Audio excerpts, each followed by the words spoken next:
నమస్తే, నేను మీ Gopi. Welcome back to our channel. ఈరోజు మనతో వచ్చరికి సీనియర్ జర్నలిస్ట్ జగదేవ్ గారు ఉన్నారు. సార్ నమస్తే. సార్ నమస్తే. సార్, ఆంధ్రప్రదేశ్లో కూటమి గవర్నమెంట్ ఫామ్ చేసిన తర్వాత పవన్ కళ్యాణ్ గారికి అయితే డిప్యూటీ సీఎం పదవి ఇచ్చిన తర్వాత మొదటిసారి సచివాలయానికి అయితే వెళ్తున్నారు.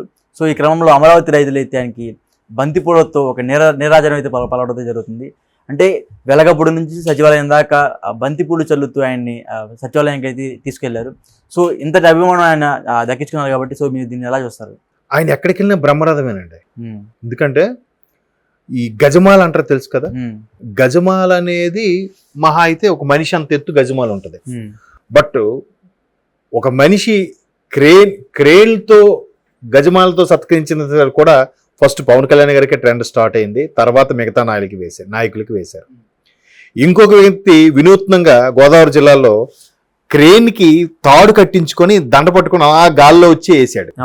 అది కూడా ఒక పవన్ కళ్యాణ్ గారికే జరిగింది. అంటే ఇంతకుముందు మీరే చెప్పినట్టున్నారు, ఎవరికైనా ఫ్యాన్స్ ఒక ఆర్మీ ఉంటుందేమో, బట్ పవన్ కళ్యాణ్ గారికి భక్తులు ఉంటారు. ఎటువంటి భక్తులు అంటే ఆయన ఏం చెప్పడు, ఆయన ఏం చెప్పకపోయినా మా అభిమాన హీరోకి ఎటువంటి ఇది జరగకూడదు అనే ఫీలింగ్లో వాళ్ళు దేనికైనా ఎదవుతారు. ఇప్పుడు లేకపోతే చూడండి, బన్నీ గారు ఒక వైసీపీ నాయకుడికి సపోర్ట్ చేశారనే ఉద్దేశంలో రేపు పుష్ప సినిమాను కూడా అడ్డుకుంటామని ఆల్రెడీ ఫ్యాన్స్ స్టేట్మెంట్ ఇచ్చేశారు. పోస్ట్పోన్ చేశారు కదండి, దాన్ని పోస్ట్పోన్ కూడా చేశారని వార్తలు వస్తున్నాయి.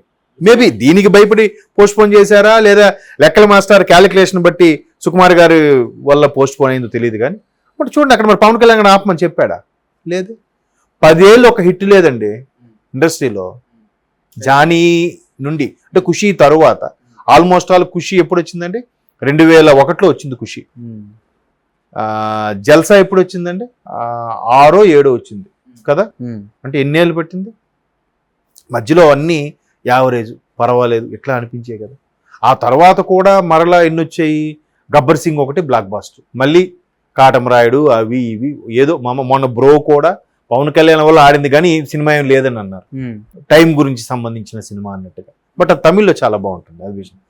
అట్లాంటి ఇమేజ్ ఆయన ఎక్కడికి వెళ్తే జనాలు వెళ్ళిపోవడం, ఆయన రోడ్డు మీద పడుకుంటే ఆయన చుట్టూ ఫ్యాన్సే ఆయనకి బారికేడ్ లాగా నిలబడ్డము, పోలీసులు అడ్డుకుంటే పోలీసులను ఆపి పవన్ కళ్యాణ్ ముందుకు వదలడము.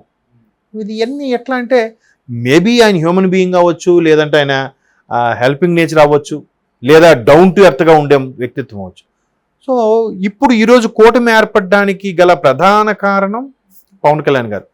అంటే ఇక్కడ టీడీపీ ఎప్పుడైతే చంద్రబాబు గారు అరెస్ట్ అయ్యారో ఒక్కసారిగా మంచి గ్రాఫ్ పెరిగిపోయేంత మంచి స్వింగ్లో ఉన్న టీడీపీ ఎట్లాగైనా క్లీన్ స్వీప్ చేస్తుంది, భారీ మెజార్టీ కాకుండా మెజార్టీతో గెలుస్తుంది టీడీపీ అనేది కన్ఫర్మ్.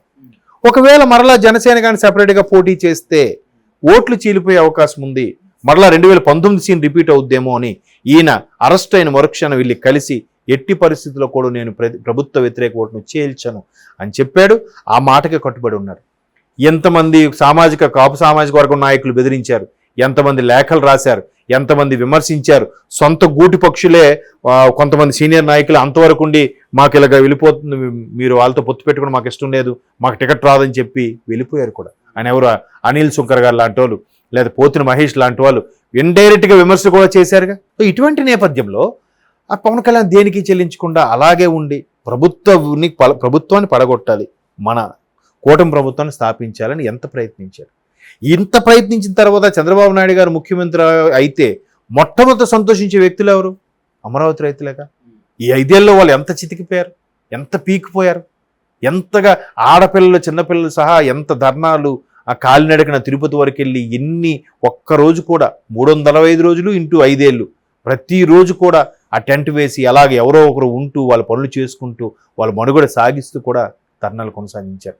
అటువంటి వ్యక్తులు ఈరోజు పవన్ కళ్యాణ్ లాంటి వ్యక్తి డిప్యూటీ సీఎంగా వస్తే నీరాజన పట్టరా? మొదటి రోజు చంద్రబాబు నాయుడు గారికి కృతజ్ఞతాభావంగా గ్రాట్యుటీ చూపుతూ ఒక సన్మానం చేశారు. వెంటనే ఈయన కూడా అమరావతి రైతులతో కలిశారు చంద్రబాబు నాయుడు గారు. ఆ మరుక్షణము ఇప్పుడు ఆయన సచివాలయంకి వెళ్తున్నాడు కాబట్టి ఆయనకి బ్రహ్మరథం ఎందుకు పట్టరు? దారి పొడవునా పువ్వులు జల్లి ఆయనకి Y+ కేటగిరీ సెక్యూరిటీ ఇచ్చింది ప్రభుత్వం. డిప్యూటీ సీఎంగా 5 శాఖలకు మంత్రిగా ఉన్న ఒక కీలకమైన వ్యక్తి. ఎందుకంటే చంద్రబాబు నాయుడు గారి తర్వాత నెక్స్ట్ కేటగిరీలో ఆయనే ఉన్నాడు. అవాళ ప్రమాణ స్వీకారం కూడా ఫస్ట్ ముఖ్యమంత్రి చంద్రబాబు నాయుడు, తర్వాత పవన్ కళ్యాణ్ గారు. చంద్రబాబు నాయుడు గారికి ఏ విధంగా కేరింతలు కొట్టారు జనాలు, ఎల్లో టవల్స్ ఊపి, ఈయన వచ్చేసరికి అదే విధమైన కేరింతలు కొట్టడం స్టార్ట్ చేశారు. సో ఆ ఇమేజ్ ఆ తర్వాత ప్రధాని నరేంద్ర మోడీ గారు కూడా పవన్ కళ్యాణ్ గారిని చేపట్టుకొని మాట్లాడడం, తర్వాత ఆ దగ్గర చిరంజీవి గారి దగ్గర తీసుకెళ్లి 2 చేతులు పైకెత్తడం ఎంత ప్రాధాన్యత. సో ప్రభుత్వం ఎంత కీలకమో ఈయన కాంప్రమైజ్ అయ్యి బీజేపీకి ఈయన సీట్లు కొన్ని వదులుకొని బీజేపీకి సీట్లు ఇచ్చి 21 సీట్లు ఎమ్మెల్యేలు పోటీ చేసి 2 ఎంపీ స్థానాలు మొత్తానికి క్లీన్ స్వీప్. అవి 21 గెలుచుకున్నాడు, ఇక్కడ 2 గెలుచుకున్నాడు మంచి మెజార్టీతో. పిఠాపురంలో ఈయన పోతాడు, ఈయనకి అంత సీన్ లేదు, వేస్ట్ అబ్బా ఇన్ని మాట్లాడారు. కొంతమంది జ్యోతిష్యులు కూడా చెప్పారు పవన్ కళ్యాణ్ గెలవడం కష్టం అబ్బా అని.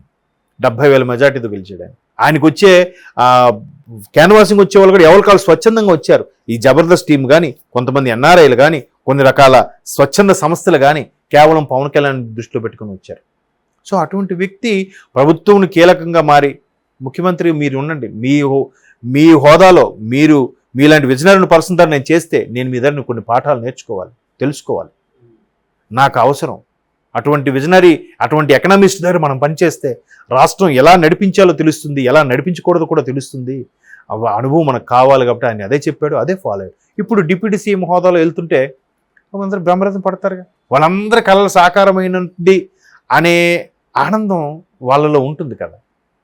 కాబట్టి ఎవరి అభిమానం వాళ్ళకి చేతనైన రీతిలో ప్రదర్శింపజేస్తారు. ఇంకొంతమంది దారి పొడవునా బైకులతో వెనక్కి ఫాలో అవుతారు, కొంతమంది పువ్వులు జల్లుతారు, కొంతమంది గజమాలతో సత్కరిస్తారు.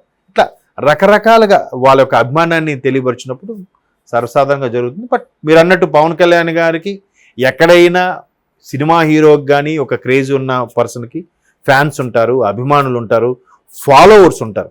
బట్ ఈయనకి మాత్రం భక్తులు ఉంటారు. సో అది ఆ భక్తిని రకరకాలుగా చూపించుకుంటారు. కాబట్టి ఇప్పుడు ఏ ప్రభుత్వం అయితే పోలీసులు ఆయనకి ఎక్కడికైనా వెళ్తా అంటే ఆపడం, వైజాగ్లో హోటల్లో ఉన్నప్పుడు హౌస్ అరెస్ట్ చేయడం, చంద్రబాబు గారు అరెస్ట్ అయిన వెళ్తారంటే ఆయనకి రోడ్డు మధ్యలో ఆపేయడం, ఇన్ని జరిగిన వ్యక్తి ఇప్పుడు ప్రభుత్వ లాంఛనాలతో ప్రభుత్వ అధికారులు గౌరవంగా సాదరంగా ఆహ్వానిస్తూ వై+ కేటగిరీ సెక్యూరిటీ ఇస్తుంటే ఆ హోదా వేరు ఉంటుంది కదా. ఆథరైజ్డ్ అనాథరైజ్డ్కి తేడా ఉంది కదా. సో ఎవరి ఫ్యాన్స్ వాళ్ళు హ్యాపీగా ఫీల్ అవుతారు. దట్టు పవన్ కళ్యాణ్ అంటే అందరికీ ఒక రకమైన, ఇండస్ట్రీలో కూడా చాలామంది ఆయనకి సమకాలీన హీరోలు కూడా ఫ్యాన్స్గా ఉన్నారు పవన్ కళ్యాణ్. కాబట్టి వాళ్ళు రకరకాల వాళ్ళ అభిమానాన్ని తెలియపరుస్తారు. అది ప్రభుత్వంతో పనిచేయించుకునే బాధ్యత ప్రతి ఒక్కరిది. ఆ ఒక్కరిది అయినప్పుడు మీరు కూడా సమిధిని వెలగాలన్నట్టు ఏదో చెప్తాడు ఆయన ఠాగూర్లో చిరంజీవి గారు. అలాగా ఇక్కడ కూడా అలా చెప్పాడు అనుకోవచ్చుగా. అంతేగాని బాబు మీరు ఆడు 3 పెళ్లిళ్ళు చేసుకున్నాడు, వాడు ఆడ పెళ్ళాన్ని వదిలేశాడు, ఇలాంటి పర్సనల్ దూషణ అయితే పోలేదుగా. చూద్దాం, స్టార్టింగ్లోనే ఉంది కాబట్టి దీన్ని ఒక కార్యకర్తల సమావేశంలో, టీడీపీ సానుభూతిపరుల సమావేశంలో, టీడీపీకి ఫేవర్గా ఉన్న నాయకుల సమావేశంలో ఒక నాయకుడిగా, రాష్ట్ర అధ్యక్షుడిగా, ఒక మంత్రిగా ఆ మాత్రం బూస్టప్ ఇవ్వాలి. వాళ్ళు ఎక్స్పెక్ట్ చేస్తారు. లేదనుకో తర్వాత లోపాయకారం కూడా చెప్పచ్చు, మీ ఇద్దరు నేను ఉన్నాను కదా చూసుకుంటాను. బట్ అది ఓపెన్గా చెప్పడం అనేది కొంతమంది విమర్శకులతో విమర్శించబడుతుంది. బట్ నాయకులు కార్యకర్తల పరంగా మాత్రం ఆయన మాటలో తప్పే ఉంది, మన పని మనకు చేయరా, ఇవాళ వస్తాం, ఇప్పుడే ఆఫీస్కి వచ్చాం, 10:30కి వచ్చాం, రేపు రండి, సాయంత్రం రండి, కలెక్టర్ గారు లేరు, ఇలాంటి మాటలు చెప్తారు కొంతమంది. ప్రభుత్వ ఉద్యోగుల్లో కూడా కొంత సరిగ్గా పనిచేయరని విమర్శ కూడా ఉందిగా.